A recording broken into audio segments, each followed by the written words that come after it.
All right, guys, I was gonna make a how-to video, or what I was doing video, on building this turbo kit and fabricating it and everything like that. And honestly, it was hot. I was making progress and I just wanted to keep going. So I kind of slacked on that. I really need to get this insulated. It's almost 120 in here. So when I had time and when I had effort, it just takes 4 times as long to do anything and video it and then go. So I got the Sniper EFI installed. I'm not a huge fan of the way Holley does the harnesses on this. It's just kind of real sloppy. They use connectors that are kind of just a pain in the butt. They're oversized, whatever. As far as everything like that, right now, just to get it running, I had it set up to control just the EFI, no timing control. I'm gonna do either converted Duraspark or go to a Hyperspark setup, which I think uses the exact same pickup. Somebody will correct me if I'm wrong. So how I did this turbo kit is I bought the cheapest eBay hot side for an SN95 or a Fox body that I could find. And then I modified it. Now, the problem with this was their header bolt holes, somebody did that after a liquid lunch.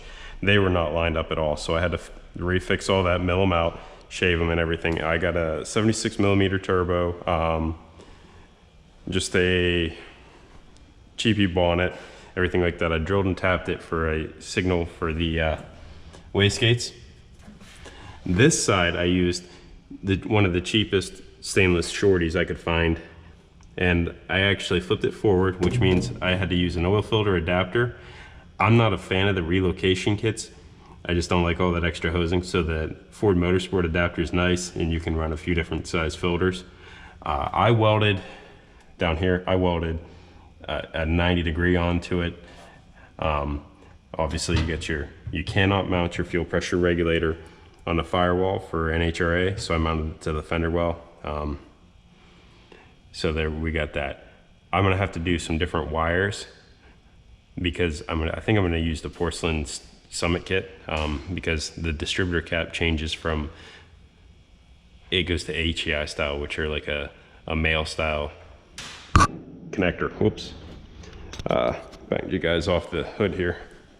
So on this side, you'll see there's two O2 sensors. One's for my standalone wideband gauge, one's for the Holley EFI. Yeah, the nitrous is still on there. I'm not sure if I will ever spray it on top of the boost. I don't see it. I had to relocate and reclock the turbo piping a little bit, block off. They had a recirculated EGR. I'm straightening up some of the wiring too. I was just in a hurry to get this done while, like I said, while I was motivated, while I had everything. So I made my own downpipe, everything like that, wrapped it up. I have parts coming to make an air inlet for this. So I have a filter and everything. I am gonna run a filter.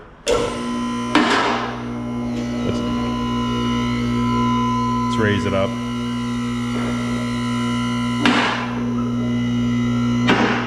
Before you go up, I always kind of like to check and make sure nothing's moved. Sometimes when you take them up and down a few times, you can have the arms slip or the arms move, and I always just kind of like to check that. So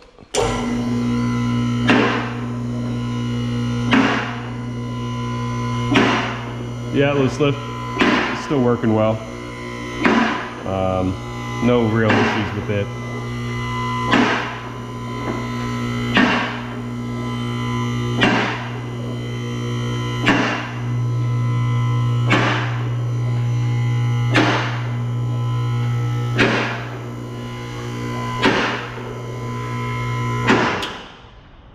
All right, so now let's check everything out before we hop under.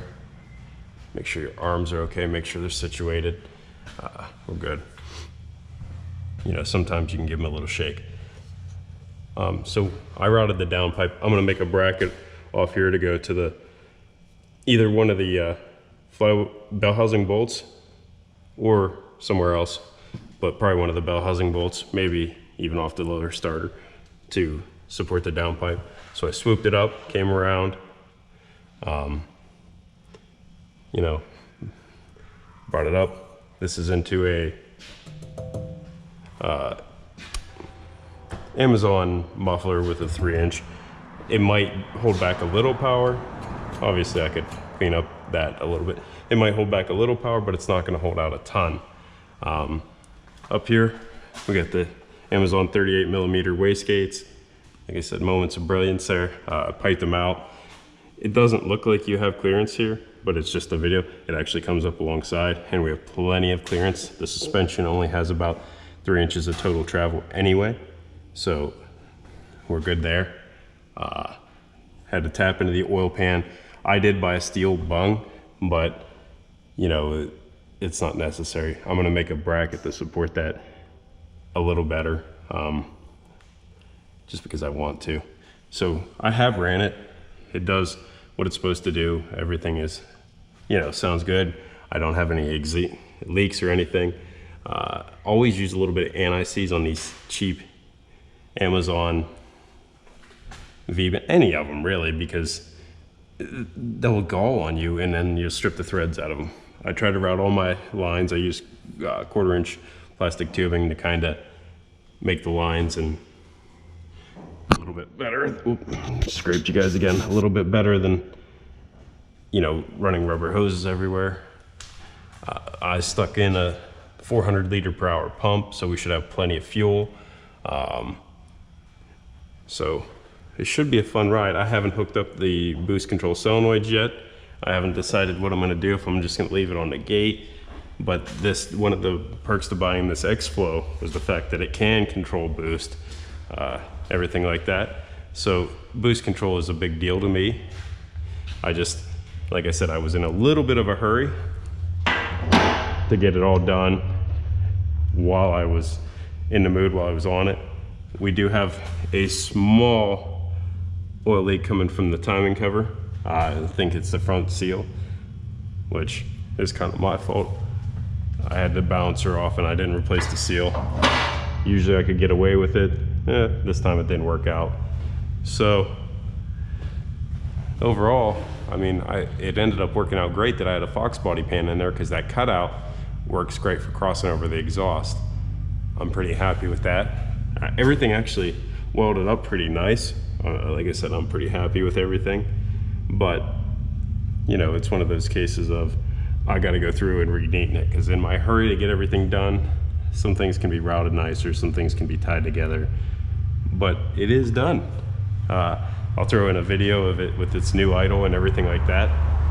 It really does sound good. This is a cheap Amazon, they call it a resonator muffler.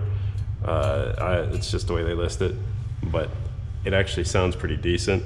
So I'm pretty happy with that. All in all, I'm pretty happy I got it done.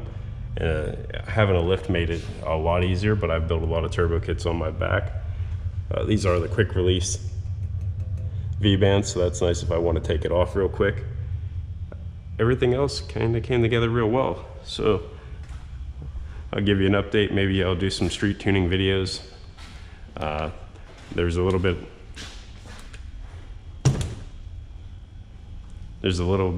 and I just saw my GoPro actually is too hot.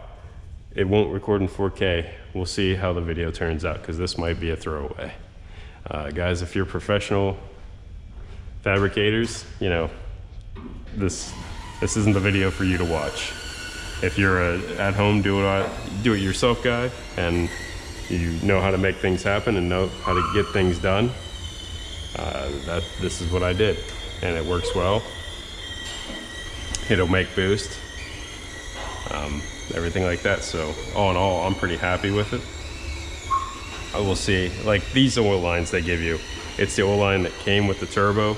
It is a crappy oil line. You can't even really flex it too much without it kind of kinking, but it was good enough to help me establish a length and a routing. So with that too, I'm pretty happy. You know, sometimes you just kind of gotta make do with what you have, and in that case, that's what I had. So I used it, and we'll see how it works out. Thanks for watching, guys. I'll keep you posted on the progress on this one, and we're gonna keep chipping away at it a little bit at a time. You know, that's the best I can do with the time I got.